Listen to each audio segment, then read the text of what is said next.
My family, we're big Mandalorian fans. If you guys have not seen The Mandalorian on Disney Plus and you're a Star Wars junkie, yeah, you've missed out.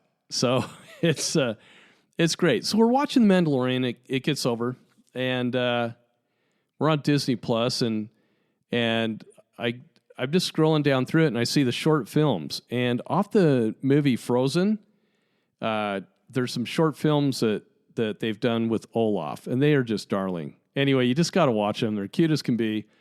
But the movie Frozen, let it go. That's where we're going to start.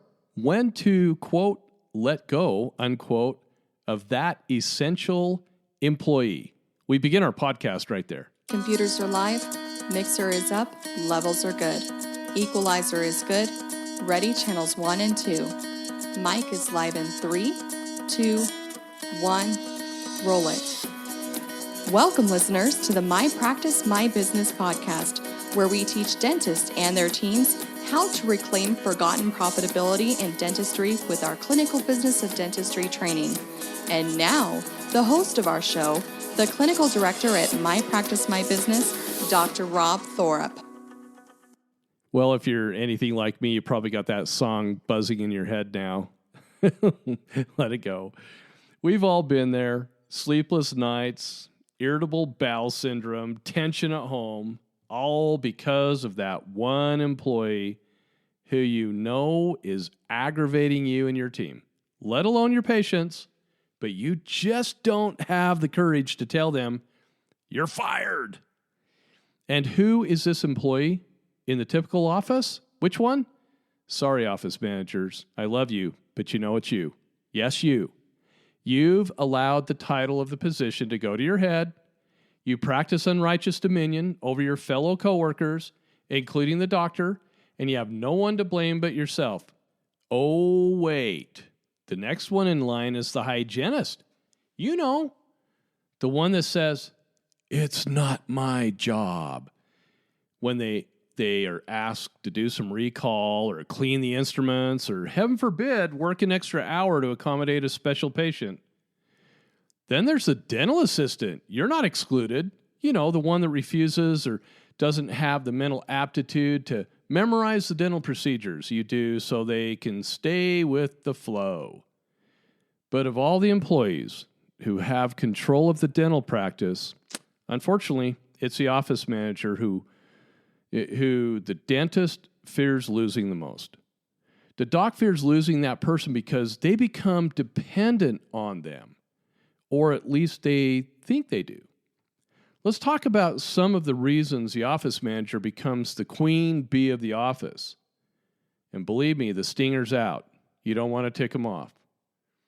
One of my favorites is when they piss in all four corners of their space. Yes, I did say piss. I should have said pee. I guess that's more politically correct, but it's a biological thing. Get over it. It's a territorial thing, like we learned about in our biology classes. You can just hear them growling when the newbie of the office crosses over the territorial line and asks the office manager if there is anything they can do to help them with their free time. The office manager politely says, no. They're polite the first time, but the second time, look out. It's almost as if the other employees sit back, hide around the corner, and just wait to see the newbie employee get eaten for lunch by that office manager. They sit back, and then they all laugh at this spectacle until they see the watery eyes of the newbie come running around the corner away from the lion's den. Then they all put their arm around the newbie and say, oh, sorry, we forgot to tell you not to offer the office manager help, ever. Refusing to let others help with the job, claiming you're the only one who knows how to do it, my OM's friends, is a major red flag and does not lift the level of training with the entire team when you don't delegate and share responsibilities. Speaking of red flags, when the office manager says, I need to stay late to catch up on my tasks, that's a major concern. First of all, if the OM can't stay current with their job tasks during regular business hours, and you need to look at the why, meaning why they can't do their job in those normal business hours, Doc. When we see this problem in any of our clients' offices, it's usually caused by previous consultants who create too many tasks that are just noise or busy work. However, the other problem that must be considered is an office manager who does not want any type of oversight because they are cooking the books. That's right, OMs. You give a red flag when you do that. They are adjusting write-offs to cover money that is hitting their account, Doc, and not yours. Bottom line, if the OM is completely honest and they are struggling to keep up on their tasks, they need to go through our training, and we'll talk about more on that later. Most office managers do not know the difference between servant leadership and authoritative leadership. I find very few office managers who have had leadership training. That type of training is often found in courses where an individual has obtained a business degree, but they, well, hey, what do I know about leadership? I'll just take a stab at it right now. In order for the office manager or even you, Doc, to become a leader, you first have to learn how to be a servant. You have to serve others before you can be the best leader you can be. The best way for that to happen is to help your dental assistant clean rooms. Sterilize instruments, Doc, even vacuum the floors, office manager. I can't just hear the OM. I can hear you OMs right now with the kiss of death statement saying, "That's not my job." and that's why office managers are viewed as the authoritarian and not an equal team member in most offices. Doc, do you allow your office manager to write off balances your patients owe?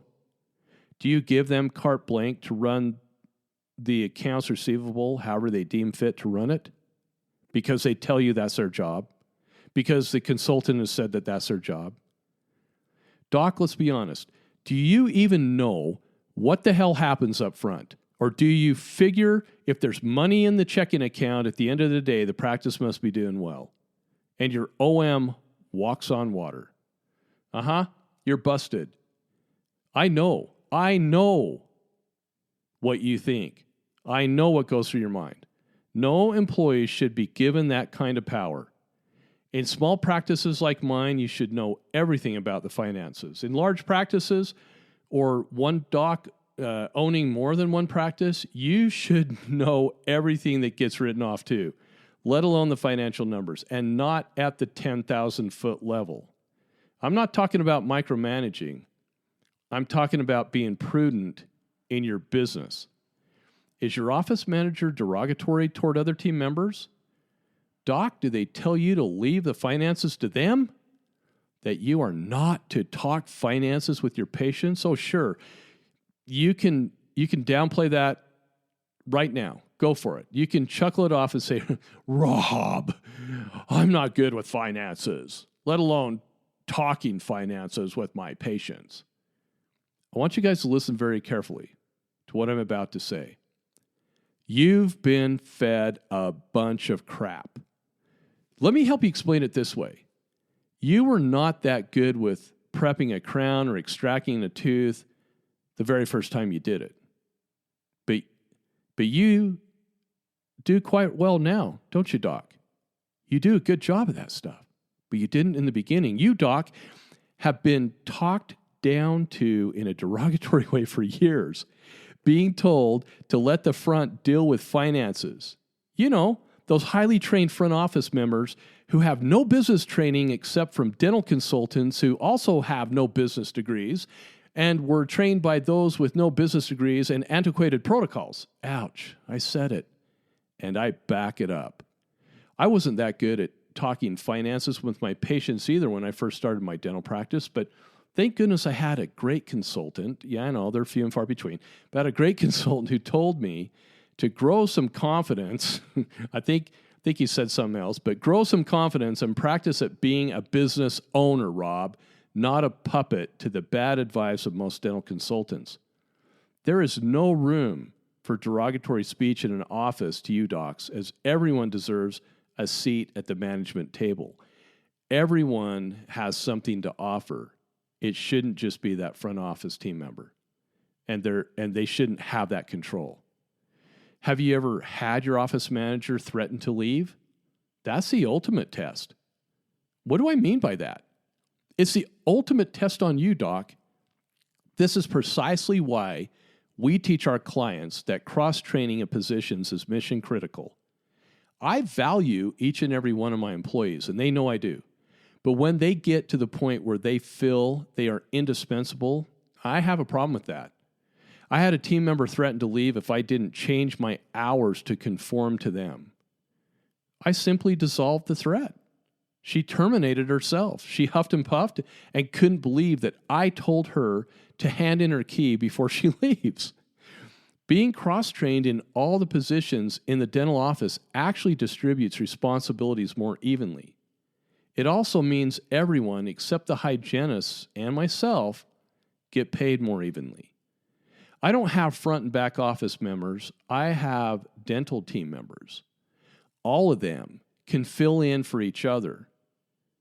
When your office achieves this type of thought leadership, you don't turn upside down if the office manager fires themselves or gets sick or needs a vacation or simply just runs to the bathroom and everybody freaks out because a patient's up front asking about a bill. Everybody can answer the questions. And if they can't, they can find someone quickly that can. But most of the time, they can answer those questions. Something really unique happened to Tracy and I this year. We both had to have surgeries performed. I think I might have mentioned this. I don't know. If I have on a podcast, great. I'm going to mention it again. But I'll just say it like this. Two different surgeons, one for me, one for her. I had mine in June. She had hers, had to have a surgery in August. I won't get into what we had. That would be a HIPAA issue. We're pretty transparent. When you come through training, we tell you what happened. It's kind of funny. But I have to say that the surgeons actually came to me, and the surgeon Tracy came to her, talked about the procedure in detail, talked about the potential outcomes, and covered finances, talked about the costs of the whole procedure, and then just said their team would get a little more down to the ground level about what we can expect our out-of-pocket to be and what we can expect the insurance to cover. And it was an estimation. Okay? So don't think office managers are the only ones that should talk finances. Man, I don't know what's going on with IHC Hospital, but I thought that was fantastic that the surgeons actually talked to us personally about the procedure in pretty good detail and the costs associated with it. Think that one through. If Intermountain Healthcare is doing that, my gosh, maybe we need to start considering that, docs. Of course, that's what we teach here at MPMB, that you should know your pricing like every CEO of their company knows theirs. Now, there's another point that drives me nuts. It's when the office manager complains about being overworked, yet they refuse to delegate the responsibilities to others. The minute they complain to you, Doc, you then tell them that you'll hire some help for them. But then you talk to your buddy down the street, once the office manager's like complain enough to you, so they're like, I need more help. You talk to your buddy down the street and learn that he or she is doing more production than you are with fewer staff members. Ouch. That hurts. It's like, what am I doing wrong? So you look at the OM, what the OM is doing, and you see areas of inefficiency. So you proceed to tell your OM that hey, maybe there are some areas where I feel like you could streamline your job a little bit. And then you experience the derogatory comments filled with pee in all four corners of their zone, telling you to mind your own business, how you don't even know the job, and how insensitive you are to their needs. And whoa, did I just nail that one on the head? If you want to know where you are in comparison with my practice or others in relation to operatories and net production, collection numbers, here it is. The most effectively ran practices have these categories in common. There's 5. They have 3 to 4 operatories for a single doc. For a single doc, they have one front office member. They have 2 assistants, 1 hygienist. And yeah, the dentist, there's 0.5. Okay? That is typically the most effectively ran offices, and that's how many team members they have because they rely on their practice management software to do its job. Interesting. This office model with it only has to have 12 to 1,500 active patients will have a net production of over $1 million a year if trained by us here at My Practice, My Business. I'm talking net, minimum. Before you freak out, you need to know that this stated net production is in Utah. So if you're like, oh, it's only $1 million, I think I'll stop listening now. Well, if you don't understand the business in Utah, just give me a call. Or you can take it like this. Whatever you make in about every other state, divide it in half, and that's about where we are in Utah, unless you're in Nevada. Nevada's, I think they're the lowest reimbursed state. We're number 2. We're at or near the lowest insurance reimbursement rates in the country here in Utah. This is a practice that actually bills out their contracted fees, not their fee-for-service fees, making that kind of money. This type of practice will see a net production totals of about 1.25 to 1.45 million, or slightly more, on average, per year, when we train them. I hope you're getting the picture. This typical practice doesn't really work all that hard either. They are steady with their schedule, but still have time to take breaks and have lunch breaks. This is what our training does for the practices we serve. None of my team members are overworked, especially my office manager. You need to know that. Some of you office managers right now are probably going, wait, what? Rob, tell me your protocols. Give me your how the makeup of your office works because I'm overworked right now, okay? Well, this is just keeping it real. So what are you going to do with those team members that show signs of any or all of the topics that we've covered here? All of us dentists are taught about ethics in all that we do when providing care to our patients. However, no one taught us about ethics with employees. We know they exist. We know that we should treat our employees with morals and values at our core. Again, what we teach here at MPMB. But think about the ethics behind allowing employees with any of the above issues. If we as a business owner keep an OM or any employee that exhibits less than stellar ethics, the rest of the team will soon believe bad behavior is acceptable, when in fact it is not. If you want a bad office manager rubbing off on other team members, then by all means keep them. Until you cross-train your team doc and you have an office manager or other team member that is described here, you're going to need to pick your pain. As for me, I don't do drama, nor do I support bad behavior. It's not worth it to you, and it's not worth it to the rest of your team. Know when, just to let it go. Thank you so much for tuning into the My Practice, My Business podcast.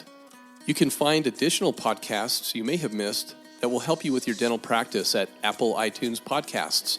And remember to become a subscriber to our podcast. Many of you have asked how to help support the My Practice, My Business podcast. If you have enjoyed the program and information you received today, the best way to help is to leave us a 5-star review. Thanks again for allowing us to be a part of your day.